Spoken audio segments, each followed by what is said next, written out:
నన్నే మోసం చేసి నా ఆస్తిని కాజేయాలని చూసి నాకు శత్రువయ్యింది. నా వాళ్ళని మాయ మాటలతో తన వైపుకు తిప్పుకుంది. దాన్ని నమ్మి వాళ్ళంతా ఏం సుఖపడుతున్నారు, ఏమాత్రం సంతోషంగా ఉంటున్నారు? దాన్ని నమ్మితే నీ బతుకు అంతే. నీ ఆర్థిక అవసరం నాకు తెలుసు.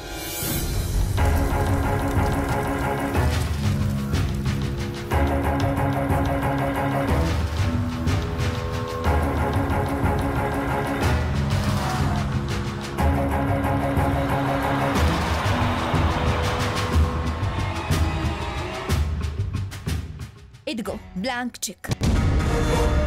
నీ అవసరాలు తీరడానికి నీకెంత కావాలి? 5 లక్షలా, 10 లక్షలా, 25 లక్షలా? అంకె వేసుకో, అక్షరాలు రాసుకో. సంతకం పెట్టుంది కాబట్టి డ్రా చేసుకో. జీవితం ఆనందంగా గడుపు. ఈ డబ్బు ఇచ్చినందుకు గాను నువ్వు నా దగ్గర ఏ పని చెయ్యొద్దు. వాళ్ళ దగ్గర మంచిగానే ఉండు, పని చెయ్యి, జీతం తీసుకో. కానీ నాకు అవసరం పడ్డప్పుడు నా తరపున పనిచేయి చాలు. నాకు నచ్చేలా పనిచేస్తే నువ్వు అడిగినంత డబ్బిస్తా. నా స్నేహం నీకు సుఖ సంతోషాలనిస్తుంది. ఆ సీత సావాసం అరణ్యవాసమే తప్ప ఏమీ మిగల్చదు. ఇదిగో ఉంచు. తీసుకో సంధ్య. నువ్వు నీ మొహమాటం ఉంచుకో.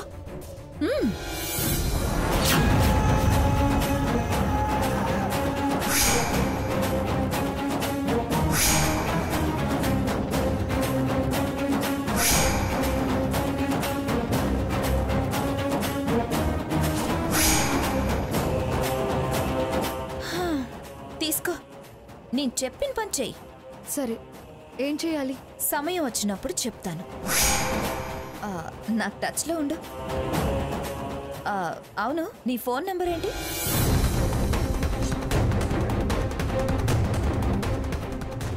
ఓకే, నేను నీకు ఫోన్ చేస్తా. ఇప్పటి నుంచి మనిద్దరం బెస్ట్ ఫ్రెండ్స్.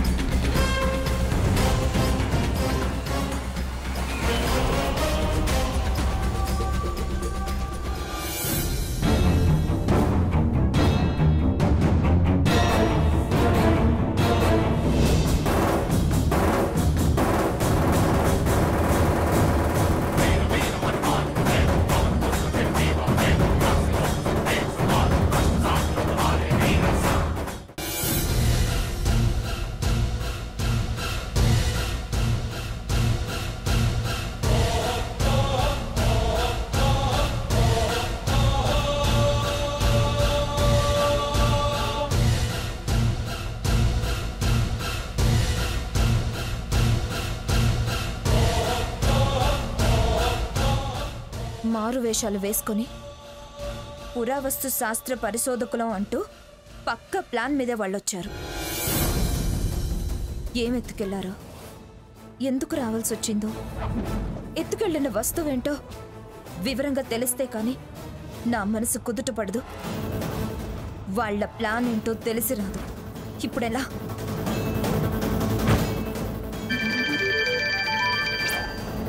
స్వర్ణ.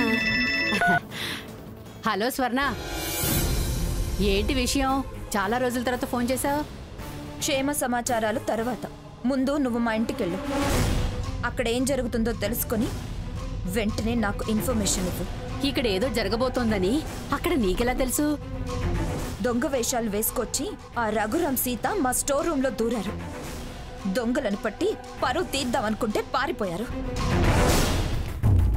కారణం లేకుండా వేషం వేయరు కదా, అందుకే నీకు ఫోన్ చేశాను. ఓహో, అదా విషయం. వేషాలు కట్టి దూరారా? అయితే ఏదో పెద్ద ప్లానే అయి ఉంటుంది. నేను వెళ్ళి విషయం తెలుసుకొని నీకు ఫోన్ చేస్తాను. ఇన్ఫర్మేషన్ క్లియర్గా ఉండాలి. ముందు నన్ను వెళ్ళని స్వర్ణ. ఏదైనా చెడగొట్టే విషయం అయితే నేను చెడగొట్టి ఆ తర్వాత నీకు ఫోన్ చేస్తాను. సూపర్. చిన్న చితక అయితే వాళ్ళ ప్రయత్నం ఫలించకుండా చెయ్యి. నీకేం కావాలో నేను ఏర్పాటు చేస్తాను. అందుకేగా నేను చేయాల్సింది చేస్తాను అన్నాను. సరే సరే, త్వరగా వెళ్ళు. సరే స్వర్ణ, నేను ఆల్రెడీ ఎంటర్ అయిపోయాను. నువ్వు ఫోన్ పెట్టేయ్.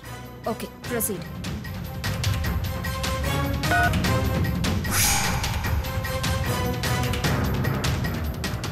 దొంగల్లా వచ్చి నా ఇంట్లో దొరుకుతారా? చెప్తా మీ సంగతి.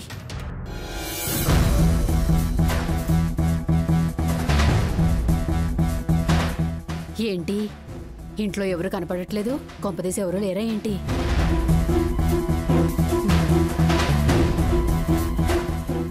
సావిత్రక్క, సావిత్రక్క, ఓ సావిత్రక్క, ఇంట్లో ఉన్నావా? అబ్బబ్బబ్బబ్బా, ఏంటి అంత దీర్ఘాలు తీస్తూ వచ్చావు? ఏంటి సంగతి? పాత పిలిపే అక్క, కొత్తగా దీర్ఘం ఏం లేదు. కారణం లేకుండా నువ్వు రావు కానీ వచ్చిన పనంట చూసుకెళ్ళు. ఏం లేదక్క, కాస్త చింతపండు ఇస్తావేమోనని. ఏమిటి జలజమ్మా, నీకు పులుపు మీద మనసైందా? అయ్యో రాత, ఇది మరీ బాగుంది. ఈ వయసులో నాకు పులుపు మీద మనసేంటి పిన్ని గారు? ఏదో దేవుడి విగ్రహాలు శుభ్రంగా కడిగి పూజ చేద్దామని అడిగాను. నానమ్మా, ఆ? నానమ్మా, నానమ్మా, అరే సక్సెస్, గ్రాండ్ సక్సెస్.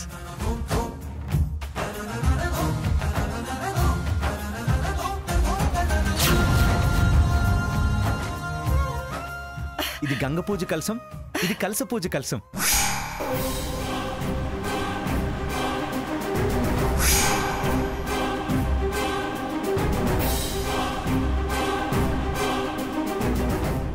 ఎలా తెచ్చారా? మేము ఒక పని మీద వెళ్ళాక ఊరికే వస్తామా? సీత, ఈ పాత చెంబులేంటి? ఎక్కడ తీసుకొచ్చారు? ఎందుకు తీసుకొచ్చారు? ఇవి పాత చెంబులేమిటి? ఇవి మాకు పీఠాధిపతులు ఇచ్చినవి. పీఠాధిపతులు ఇచ్చినవా? ఇప్పుడెందుకు తెప్పించారు పిన్ని గారు? రేపు కళింగ ప్రారంభోత్సవం ఉంది. ఈ వేళ గంగ పూజ చేసి రేపు సీతారఘురాములకు తలంటి స్నానాలు చేయించాలి. అందుకే అవి గంగ పూజకు కలిసి పూజకు తెప్పించారు. అవును, ఇంతకీ గంగ పూజ అంటే ఏమిటక్క? సావిత్రి, దాని మొఖాన్ని ఇంత చింతపండు కొట్టి పంపించు, లేకపోతే అది మనల్ని పనులు చేసుకునివ్వదు. నువ్వు రావే. ఆహా, అయినా నాకెందుకు లేక. రా. పద పద.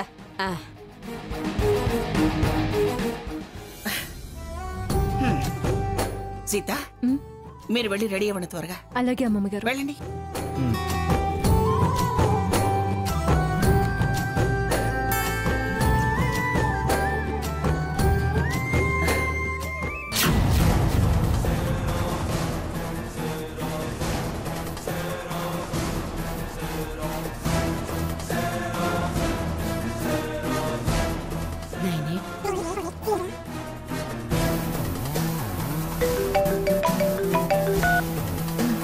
చెప్పండి.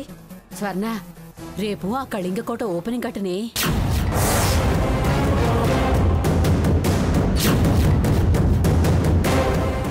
సీతారఘురాములకు గంగ పూజ చేసిన నీళ్లతో తలంటుతారట. అందుకే ఆ కలశాలు తెప్పించింది పెద్దావిడ. ఒకటి కలశ పూజ కట, ఇంకొకటి గంగ పూజ కట. సరే, ఎలా పూజలు చేస్తారో, ఎలా ఓపెనింగ్ చేస్తారో నేను చూస్తాను. నువ్వు కాస్త కనిపెడుతూ ఉండు. అలాగే స్వర్ణ. మరి నాకు రావలసింది ఇస్తాన్లే. సరే సరే, ఓకే, నేను చూసుకుంటాగా.